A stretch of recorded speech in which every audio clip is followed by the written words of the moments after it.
اللہ تعالی علیہ وسلم اسلامیہ۔ آج کانفرنس کا نام راکب دوش پیمبر ہے۔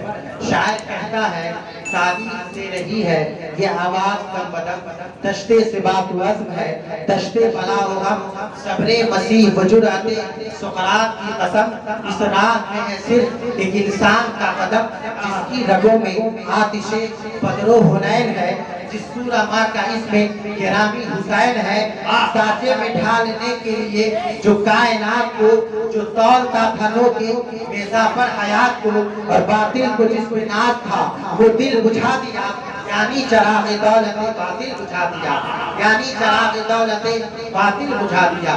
رفیق عالمین اسلامیہ، تمام ثنائے جمیل اللہ عز و جل کے وجہ کریم کے لیے اور رحمت کاملہ و سلام کاملہ نبی آخر الزمان حضرت محمد مصطفیٰ صلی اللہ علیہ وسلم کی مبارک ہستی پر اور آپ کی ذریت طیبہ و طاہرہ پر اور صحابہ کرام رضوان اللہ تعالی علیہ مجمعین پر اور حق گزاران بیعت پر، خصوصاً سرآمد جوانان جنت سید جید امام حسین شہید کربلا پر، کہ جن کی حرارت ایمانی و عرفانی و جذبات حق پرستی و حق گوئی کے فیض سے آج بھی ایمان والوں کی رگوں میں حرارت و جوانمندی کا خون جاری ہے۔ اس لیے تو شاعر کہتا ہے حق کے چھڑے ہوئے ہیں جو یہ ساز دوستو، حق کے چھڑے ہوئے ہیں جو یہ ساز دوستو، یہ بھی اسی جری کی ہے آواز دوستو، یہ بھی اسی جری کی ہے آواز دوستو۔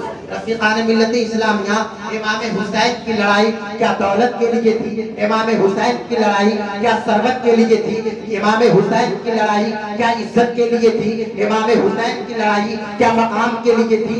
امام حسین کی لڑائی کیا مرتبے کے لیے تھی؟ امام حسین کی لڑائی کیا خاندانی وراثت کے لیے تھی؟ امام حسین کی لڑائی کیا دولت و چاہت کے لیے تھی؟ امام حسین کی لڑائی کیا اپنی اولادوں کی وراثت کو بچانے کے لیے تھی؟ امام حسین کی لڑائی کیا دنیاوی شہرت اور دنیاوی لالچ کے لیے تھی؟ جی نہیں، امام حسین کی لڑائی محمد رسول اللہ اپنے نانا جان کے دین کی حفاظت کے لیے تھی، محمد رسول اللہ صلی اللہ علیہ وسلم کی تعظیم کی حفاظت کے لیے تھی، محمد رسول اللہ کی توقیر کی حفاظت کے لیے تھی، محمد رسول اللہ کے معجزات کی حفاظت کے لیے تھی، اور محمد رسول اللہ کو اللہ تبارک و تعالی نے جو شریعت عطا فرمایا تھا، محمد رسول اللہ صلی اللہ علیہ وسلم کو جو اللہ تبارک و تعالی نے قوت قدادات اور مقامات و درجات عطا فرمایا تھا، محمد رسول اللہ کی دین کی حفاظت کے لیے امام حسین نے کربلا کے میدان میں لڑائی لڑی۔ نعرہ رسالت، مسلک اعلیٰ حضرت راکب دوش پیمبر کانفرنس، شاعر اسلام حضرت نوشاد ٹھبروی، نعرہ تکبیر، نعرہ رسالت۔ ماشاءاللہ جس عظیم شاعر کا آپ شدت سے انتظار کر رہے تھے، وہ شاعر اہل سنت، شاعر ہندوستان حضرت نوشاد ٹھبروی اسماعیل صاحب قبلہ تشریف لا چکے ہیں۔ کچھ ہی دیر کے بعد آپ ان کو سماعت کریں۔ رفیقان اسلامیہ، پتہ یہ چلا کہ امام حسین کی لڑائی دولت و ثروت کے لیے نہیں تھی، امام حسین کی لڑائی یزیدیوں سے حکومت کے لیے نہیں تھی، امارت کے لیے نہیں تھی، خلافت راشدہ کے لیے، خلافت کے لیے نہیں تھی، بلکہ امام حسین کی لڑائی محمد رسول اللہ صلی اللہ علیہ وسلم کے قانون کی حفاظت کے لیے تھی۔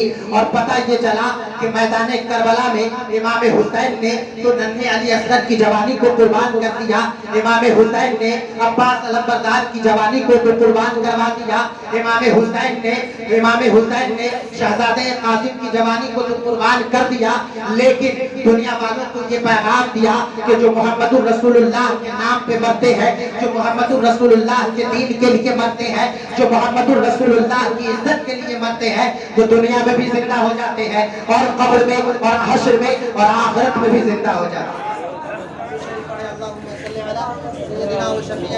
مولانا محمد رسول اللہ صلی اللہ تعالی علیہ وسلم۔ رفیقان ملت اسلامیہ، اس لیے شاعر کہتا ہے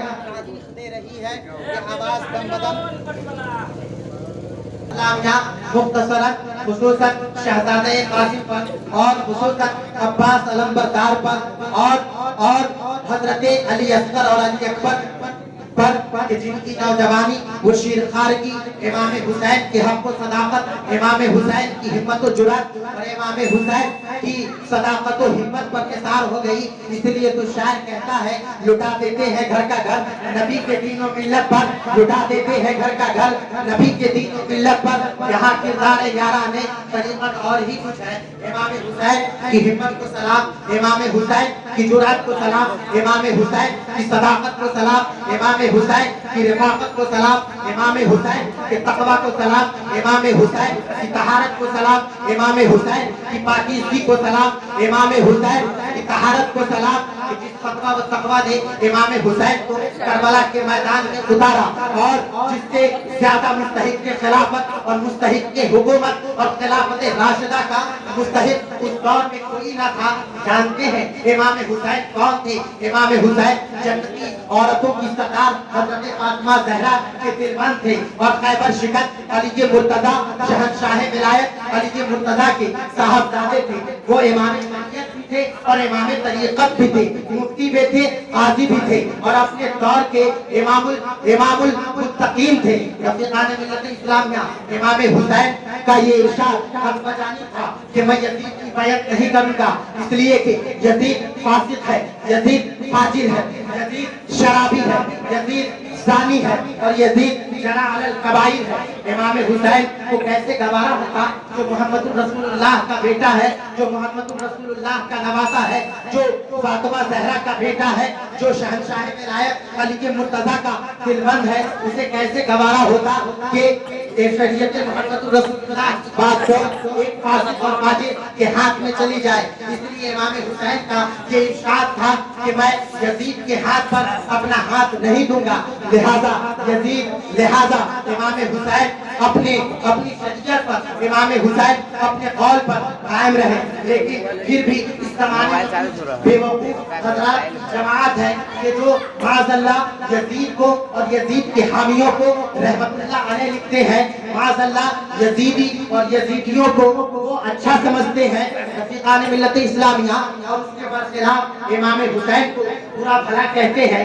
جو بزبان نبوت جنتی نوجوانوں کے سردار ہیں، جو بزبان نبوت دنیا کے تو پھول ہے، جو بزبان نبوت رسول وقار صلی اللہ علیہ وسلم نے ارشاد فرمایا حسین منی وانا من حسین، حسین مجھ سے ہے اور میں حسین سے ہوں. مطلب یہ ہے کہ جس طرح امت پر میری اطاعت، میرے حکم کو ماننا واجب ہے، اسی طرح امام حسین کے حکم کو ماننا بھی میری امت پر واجب ہے. رفیقان ملت اسلامیہ اور اس کے برخلاف امام حسین جو محمد رسول اللہ کی زبان کے مطابق جنتی نوجوانوں کے سردار ہیں، انہیں لوگ برا بھلا کہتے ہیں. لیکن میں دنیا والوں کو پیغام دینا چاہتا ہوں کہ یزیدیوں کو یزید کی حمایت چاہیے، ان کی دوستی چاہیے، لیکن پوری دنیا کے سنی صحیح العقیدہ مسلمانوں کو آل رسول کا دامن چاہیے، آل رسول کی غلامی چاہیے، امام حسین کا عشق چاہیے، امام حسین کی غلامی چاہیے. اس لیے تو علامہ جامی فرماتے ہیں بصیرت و صفائے خیال است جامی غلام غلامان آل محمد اور خدایا بحق کے بنی فاطمہ کے برقول ایمان کنم خاتمہ اگر دعوتم رد کنی ورقبول منو دست و دامان آل رسول. رفیقان ملت اسلامیہ اخیر میں میں کہوں گا کہ جو دین محمد رسول اللہ کے لیے مرتا ہے وہ کبھی بڑھتا نہیں بلکہ اور زندہ و جاوید ہو جاتا ہے. اس لیے تو قرآن کہہ رہا ہے راہ خدا میں جو قتل کیے جائیں انہیں مردہ نہ کہو بلکہ وہ زندہ ہے، بلکہ تمہیں شعور نہیں ہے. رفیقان ملت اسلامیہ اس لیے شاعر کہتا ہے قتل حسین اصل میں مرگ یزید ہے، اسلام زندہ ہوتا ہے. ہر کربلا کے بعد امیر حمزہ کی گردن تو کٹ گئی لیکن وہ آج بھی زندہ ہے. اور شہزادہ قاسم، شہزادہ علی اکبر اور علی اصغر اور عباس علمبرداری کی جوانی لٹ گئی لیکن وہ آج بھی زندہ ہے اور ان کے ان کا تذکرہ آج بھی ہو رہا ہے اور قیامت تک غلامان مصطفیٰ ان کا ذکر جمیل کرتے رہیں گے.